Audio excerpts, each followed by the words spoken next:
హైదరాబాద్లో హైడ్రా యాక్షన్ కొనసాగుతుంది. Kondapur RT office సమీపంలో కూల్చివేతలు కొనసాగుతున్నాయి. హఫీజ్పేట్ సర్వే నెంబర్ 79లోని 39 ఎకరాలపై భూమి వివాదం నెలకొంది. వసంత్ హౌస్ పేరుతో నూతన కార్యాలయ నిర్మాణం చేపట్టారు. 39 ఎకరాల్లో స్థలం చుట్టూ ఫెన్సింగ్, భారీ షెడ్లు ఏర్పాటు చేశారు. అయితే స్థల వివాదంపై ఫిర్యాదు రావడంతో రంగంలోకి దిగిన హైడ్రా పోలీస్ బందోబస్తు మధ్య కార్యాలయాన్ని కూల్చివేసింది. ఫెన్సింగ్తో పాటు భారీ షెడ్లను హైడ్రా సిబ్బంది తొలగిస్తుంది. ఇదే అంశానికి సంబంధించి పూర్తి సమాచారం మా ప్రతినిధి ఆర్కే అందిస్తారు. ఆర్కే, రాజేంద్ర, ఏదైతే హైడ్రా తన దూకుని కొనసాగిస్తుంది, ఈరోజు తెల్లవారుజాము నుంచే పలు ప్రాంతాల్లో హైడ్రా అక్రమ కట్టడాల పట్ల ఉక్కుపాదం అయితే మోపుతుంది. ప్రస్తుతం నేను ఏదైతే కొండాపూర్ ప్రాంతంలో ఉన్నా, ఇక్కడ దీనికి సంబంధించి ఆర్టీఏ ఆఫీసు ప్రధాన కార్యాలయానికి సంబంధించిన రోడ్డు ఇది. వసంత హౌస్ అనే ఒక నిర్మాణాన్ని కూల్చివేయడం జరుగుతుంది. దీనికి సంబంధించి మొత్తం సర్వే నెంబర్ 79 అంటే హఫీజ్పేట్ పరిధికి వస్తుంది. హఫీజ్పేట్ సర్వే నెంబర్ 79లో ఈ నిర్మాణాలు చోటు చేసుకున్నాయంటూ కూడా చెప్పడం జరిగింది. మొత్తం 39 ఎకరాలకు సంబంధించిన నిర్మాణాలు అయితే చోటు చేసుకోవడం జరిగింది. ఇవంతా కూడా పూర్తి స్థాయిలో నిర్మాణాలను అయితే కూల్చివేయడం జరిగింది. ఒకసారి విజువల్లో చూసుకోవచ్చు, దాదాపుగా 39 ఎకరాలు ఈ సర్వే నెంబర్ పైన అయితే ఉండడం జరిగింది. లోపల ఇంకా కూల్చివేతలకు సంబంధించి జేసీబీలు అటన్నిటి కూడా లోపలైతే సిద్దం చేసుకుని ఉన్నారు. ఇంకొన్ని లోపల గుడిసెలు కావచ్చు, లేకపోతే భారీ షెడ్లను నిర్మించారు. కాబట్టి వాటన్నింటిని కూడా తొలగిస్తున్నామంటూ కూడా హైడ్రా అధికారులు అయితే చెప్తున్నారు. ఒకసారి దీనికి సంబంధించి హైడ్రా ఒక బోర్డుని కూడా బయట ఏర్పాటు చేయడం జరిగింది. మొత్తం కూడా సుప్రీంకోర్టుకు సంబంధించిన గైడ్ లైన్స్ ఉన్నాయి. ఆ గైడ్ లైన్స్ ప్రకారమే మేము వెళ్తున్నామంటూ కూడా వాళ్ళు చెప్పే ప్రయత్నం అయితే చేస్తున్నారు. దానికి తగ్గట్టుగానే ఒక బోర్డును కూడా ఏర్పాటు చేయడం జరిగింది. ఉదయం 7 గంటల నుంచే ఇక్కడ మొత్తం కూల్చివేతలను అయితే చేయడం ప్రారంభించడం జరిగింది. ఒకసారి పబ్లిక్ నోటీస్ అంటూ కూడా వాళ్ళైతే హైడ్రా అధికారులు అయితే పెట్టడం జరిగింది. Protected by HYDRAA, government of Telangana అంటూ కూడా పెట్టడం జరిగింది. దీనికి సంబంధించి ఏవైతే పిటిషన్ సంబంధించిన స్పెషల్ లీవ్ పిటిషన్స్ నెంబర్లను కూడా ఇవ్వడం జరిగింది.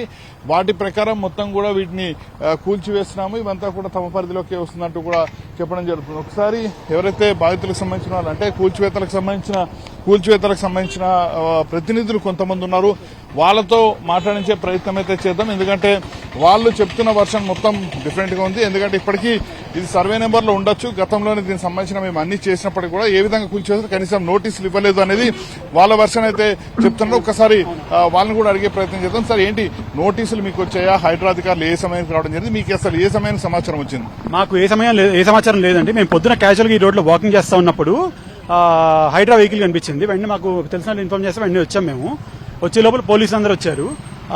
అక్కడ హైడ్రా వెస్టర్న్ రాజశేఖర్ గారిని కలిసి ఏంటంటే ఎందుకు వచ్చారు ఇక్కడికి అంటే చెప్తానని చెప్పి ఒక అరగంట సేపు ఇచ్చేసి నోటీసులు ఇవ్వకుండా ఎట్లా చేస్తారంటే నోటీసులు తర్వాత ఇస్తామన్నారు. యాక్చువల్లీ ఈ ల్యాండ్ హిస్టరీ చూస్తే మేము 2003లో ల్యాండ్ పర్చేజ్ చేసామండి. 2005లో రిజిస్ట్రేషన్ అయింది. 6లో మ్యూటేషన్ అవుతే మ్యూటేషన్ క్యాన్సిల్ చేశారు అప్పుడు కలెక్టర్. ఎందుకంటే అర్బన్ ల్యాండ్ షేరింగ్ ప్రాపర్టీ యూఎల్సీ కింద వస్తుంది అని చెప్పి చేస్తే మేము యూఎల్సీ రెగ్యులైజ్ చేయించుకున్నాం. 2008లో అప్పుడు గవర్నమెంట్ ఫీజు కట్టి రెగ్యులైజ్ చేయించుకున్నాం. ఆ తర్వాత మా గవర్నమెంట్ జియోలు మెమోలు అన్ని వచ్చినాయి. అట్లానే 2013లో ఒకసారి మీనా గారు ప్రిన్సిపల్ సెక్రటరీ ఉన్నప్పుడు ఆయన ఒక మెమో ఇచ్చారు, ఇది అంటే గవర్నమెంట్ రికార్డ్స్ అప్డేట్ చేసుకుని ఇది ప్రైవేట్ ప్రాపర్టీ అని. అట్లాగే సుప్రీంకోర్టులో నో ఎస్ఎల్పీస్ పెండింగ్ అని చెప్పి రీసెంట్ గా 23లో కలెక్టర్ హరీష్ గారు ఇచ్చారు. అంతకుముందు 2 కలెక్టర్లు రఘునందన్ రావు గారు ఉన్నప్పుడు వీళ్ళందరూ కూడా ఇదంతా ప్రైవేట్ ప్రాపర్టీ, దీంట్లో ఇన్వాల్వ్ అవ్వమాకండి, దీనికి మనకి సంబంధం లేదు గవర్నమెంట్కి అని చెప్పి క్లియర్ గా ఇచ్చారు. ఇప్పుడు సడన్ గా ఆల్ ఆఫ్ సడన్ మాకు మా పక్కన వాళ్ళకి చిన్న బౌండరీ డిస్ప్యూట్ ఉంటే వాళ్ళు హైడ్రా కంప్లైంట్ పెట్టారంట. వాళ్ళు పిలిస్తే మేము వెళ్ళి డాక్యుమెంట్ సబ్మిట్ చేసాం కమిషనర్ గారికి. చేసి మాకు ఇష్యూ ఏం లేదని మేము చూసుకుంటామంటే వాళ్ళు ఓకే మేము ఎంక్వైరీ చేస్తా ఉన్నారు. ఇవాళ all of sudden no intimation, no notice ఏం లేకుండా వచ్చి 20 ఏళ్ల బట్టి మా ఆఫీస్లో మొత్తం మా రికార్డ్స్ అన్ని ఉన్నాయండి. తీసుకోవడానికి కూడా టైం ఇవ్వకుండా మాకు మొత్తం కూల్చేసారు. మా రికార్డ్స్, మా ఇన్కమ్ ట్యాక్స్ సంబంధించి కానీ, మా జీఎస్టీకి సంబంధించి కానీ, మా పాత సేల్ డీడ్స్ కానీ ఇవన్నీ కూడా, మా ఫర్నిచర్ కానీ మొత్తం అన్ని ఉన్నాయి. ఏమీ లేకుండా కూల్చడం మొదలుపెట్టారు. హైదరాబాద్ లో ఒక బోర్డుని ఏర్పాటు చేశారు. ఎస్ఎల్పీస్ సుప్రీంకోర్టులో ఇవన్నీ కూడా పెండింగ్ లో ఉన్నాయంటూ కూడా వాటిని మెన్షన్ చేయాలి. ఎంతవరకు అవి సంబంధిస్తాయి? మీరు ఒకసారి అది గమనిస్తే ఆ నెంబర్స్ అన్ని ఉన్నాయి కదండి. ఆ నెంబర్స్ ఎవరైనా ర్యాండమ్ గా మనం సుప్రీంకోర్టు వెబ్సైట్కి వెళ్ళి అవి చూడొచ్చు. ఎస్ఎల్పీస్ అన్ని కూడా ఏ ఒక్కరి సర్వే నెంబర్ 79 కానీ, హఫీజ్పేట్ కానీ, సేస్ 14 కానీ, మాకు కానీ మా ఎవరికి సంబంధం లేకుండా మా ఎవరికి సంబంధించినవి కాదు.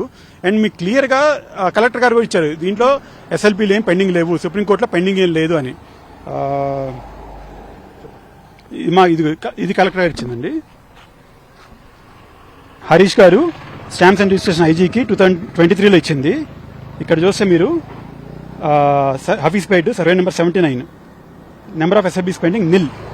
మీకు 78లో ఉన్నాయి, అట్లాగే 80లో ఉన్నాయి, కానీ 79లో నిల్ అని చెప్పి కలెక్టర్ గారు ఇచ్చారు లాస్ట్ ఇయర్. ఇవన్నీ కూడా మేము ఆల్రెడీ వాళ్ళు సబ్మిట్ చేశాము హైడ్రా వాళ్ళకి. ఇది మేము కోర్టు కేసులు పెండింగ్ లేవు, అంతా ప్రైవేట్ ప్రాపర్టీ. అట్లాగే అర్బన్ ల్యాండ్ సీలింగ్ అయిపోయింది, వాళ్ళు రెగ్యులైజ్ చేయించుకున్నాం మేము ఫీజు కట్టి గవర్నమెంట్కి. దీని మీద ఏ ఇష్యూ లేదు. అంటే ఇప్పుడు ఏమీ నోటీస్ కూడా లేకుండా ఆల్ ఆఫ్ సడన్ ఒక్కరోజు కాదు డైరెక్ట్గా వచ్చారు, కొలుచు మొదలు పెట్టారు. హైడ్రా పైన కోర్టుకి ఏమైనా వెళ్ళబోతున్నారు, ఎందుకంటే ఎలాంటి ముందస్తు సమాచారం లేదు. మరోవైపు ఆల్రెడీ కోర్టులో క్లియరెన్స్ ఉన్నాయి, కానీ ఏ విధంగా కూల్చేస్తారు అనే దానిపైన ఏమైనా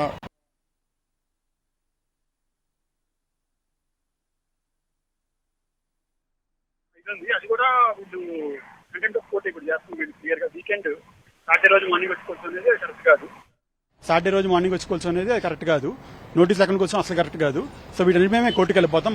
మా డాక్యుమెంట్ అంతా క్లియర్, మా పొజిషన్ క్లియర్, అన్ని క్లియరే. ఇవాళ వచ్చి మమ్మల్ని మొబైల్ ట్రై చేస్తున్నారు, మమ్మల్ని బ్లాక్మెయిల్ చేయడం ట్రై చేస్తున్నారు.